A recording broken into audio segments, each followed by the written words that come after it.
Let's finish watching the new Ana de Armas movie on Netflix called Blonde. And Blonde is based on a fictional book about Marilyn Monroe. And the first thing I gotta say is, like, this movie's had some bad press around it, honestly, since they really started doing press. Because before, all they had was a trailer, and there was nothing. People didn't really say nothing about it, but the trailer was like, oh my god, Ana de Armas is Marilyn Monroe.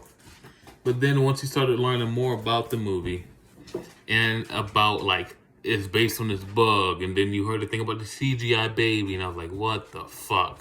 Then you hear the reviews for it. I'm like, oh, this shit ain't gonna be too fucking hot, huh? So I can report it's not. And then this also is NC-17, and then it's not terrible, but like I'm starting to understand why every time you saw an article for this movie, it's either some fucking wild shit or it's NC-17 Ana de Armas, NC-17 Ana de Armas, NC-17 Ana de Armas.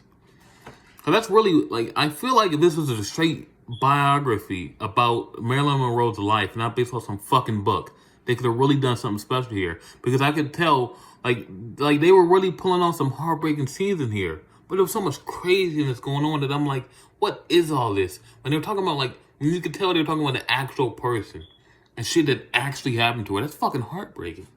Her life was very heartbreaking. She went through 3 miscarriages. So, like, I understand why they wanted to, like, go off the book and do the CGI baby shit, but it's like, you could have just done a straight biography and really looked about how that affected her as a person and really shine a light on her, on how sad her life is, and made a message about how you should strive to be happy and all this, that, and the third. But this movie falls in line with the book, and the book's crazy, and therefore the movie is kind of crazy.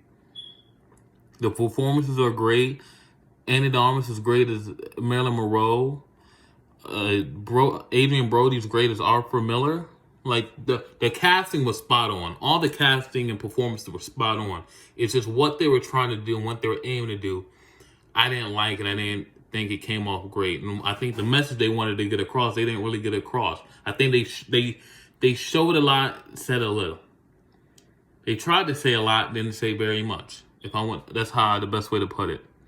Overall, I think this is a 5 out of 10 movie. It really missed the mark. But the biggest compliment I can give this movie that might sway people to, I think it's not the greatest, but some people might think it's great, because even though it's 2 hours and about 2 hours and 40 minutes, when you don't count credits, it doesn't feel like a 2 hour and 40-minute movie.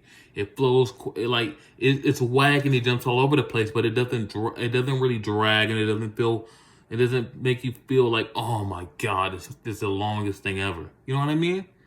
So even though it's long, it doesn't like drag, but it still jumps all over the place. It's erratic and where it wants to be, but it doesn't drag, which was very interesting watching it. It's like they're doing all these things, they're jumping from place to place to place, but the movie's never actually dragging like you would expect it to drag, and it's something this long.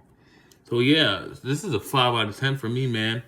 I really wish they just did a straight biography, but this is what they wanted to do, a straight biopic, but this is what they wanted to do.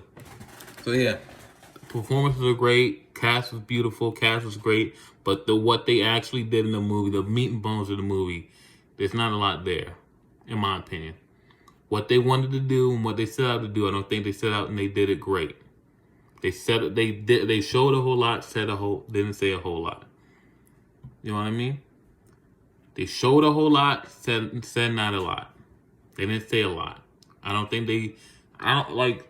just trying to think, what was the point of this? Of all the wackiness and the craziness, what was the point? What were they trying to say? Because I just feel bad, even more bad for Marilyn Monroe, because she has such a heartbreaking story. Why don't people just want to tell her story? Why do everyone wants to fuck with it and try and make it their own thing? Why can't they just show this woman for what she was? So yeah, 5 out of 10.